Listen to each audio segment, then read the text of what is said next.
Guess what, guys? I think we've done something at Low Income Relief this week that we have never done before, and I'm super excited to share that with you. But first, I want to tell you about all the grant programs we found this week, because there are a ton. We have found some great grants for people who have specific health conditions. So the PAN Foundation offers grants between $600 and $20,000, depending on your diagnosis. They have funds for everything from type 2 diabetes to really rare stuff like Cushing's syndrome, and you can get the full list of those grants at lowincomerelief.com. I've also found a ton of grants for people who have breast cancer.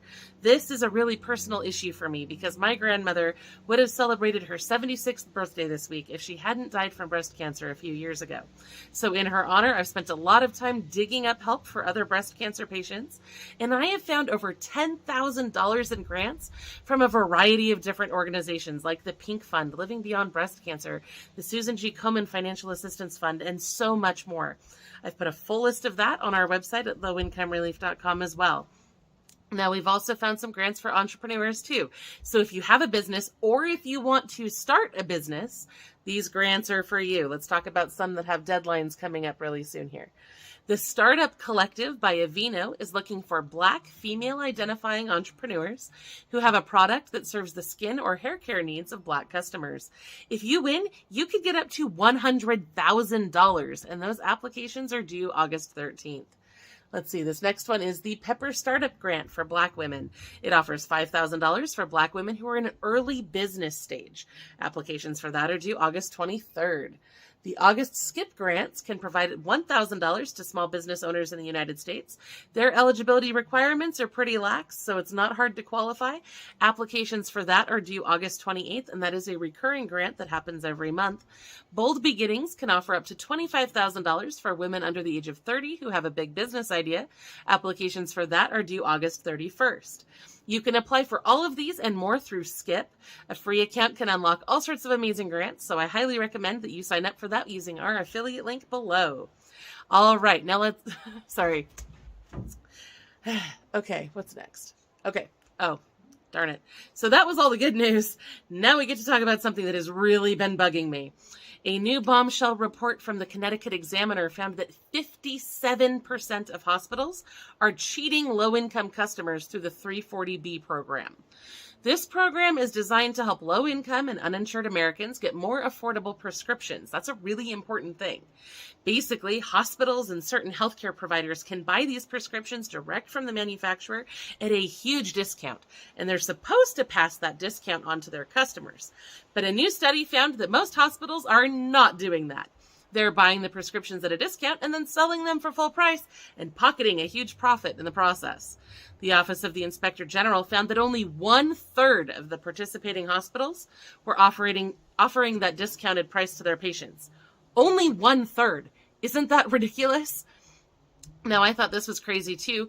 Forbes is reporting that total credit card debt has exceeded $1 trillion for the first time ever, and that people are using their credit cards for basic necessities like food and transportation, which means that a lot of people are digging themselves into debt just to survive, and that is heartbreaking.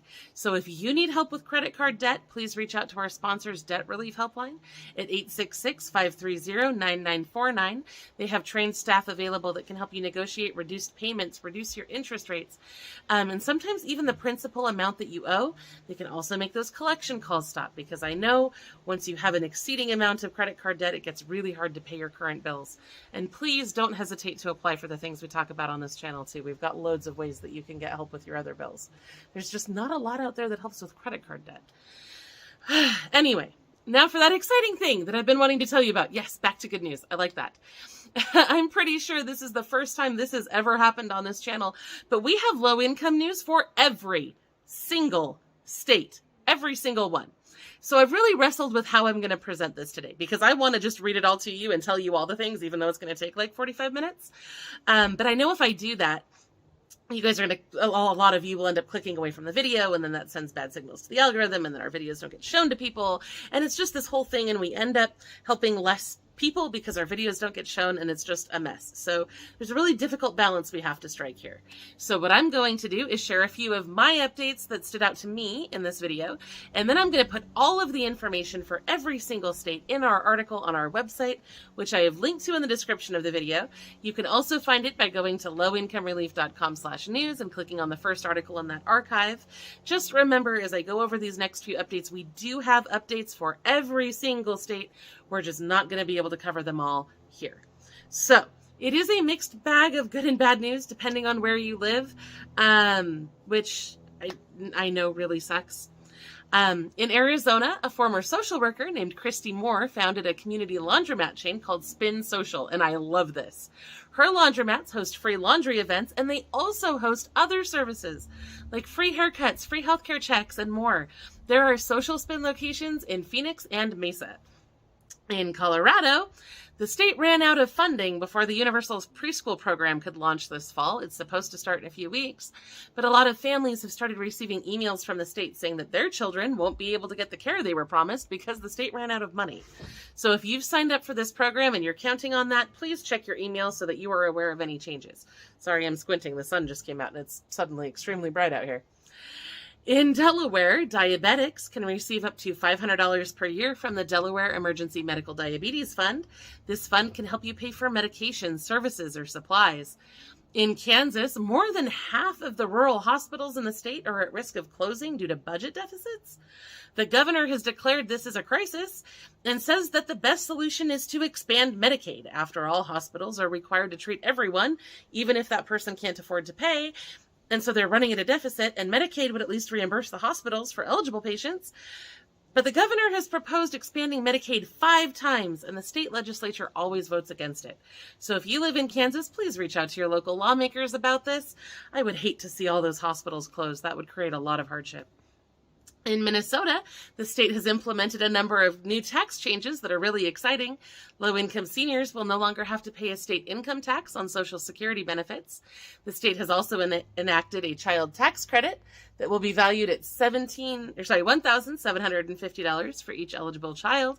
According to the Echo Press, there will also be a one-time child tax credit rebate of not child tax credit rebate. Jeez, sorry, the sun is blinding me out here.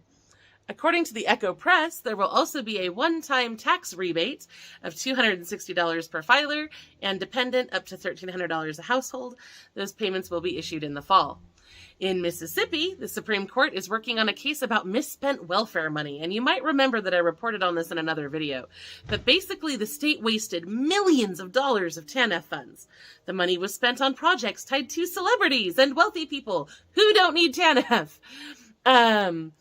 I always mispronounce this, but for example, NFL Hall of Famer Brett Favre received $1.1 million for speeches he never gave. A pharmaceutical company was given $1.7 million in TANF funds to develop concussion treatment drugs, and a university was given $5 million for a volleyball arena. This week, the Mississippi Supreme Court refused to remove Brett Favre as a defendant in the lawsuit. His lawyers argued that since he repaid the $1.1 million, he should not be included.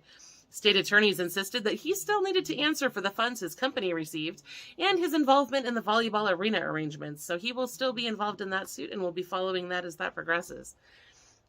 All right, in New York, the state's source of income anti-discrimination statute was deemed unconstitutional this week. Judges decided that the state cannot force landlords to accept Section 8 because doing so subjects those landlords to warrantless searches of their records and properties, which is a violation of the Fourth Amendment. There's actually a lot of great stuff in my notes today, including more updates for the states I just mentioned. But I am unfortunately out of time due to a family commitment anyway. So there will be more information about grants, paid leave programs, childcare programs, affordable housing, legal aid, and seriously, so much more in this week's update. Please go check out that article on our website for the full list. We put a lot of work into that, and I will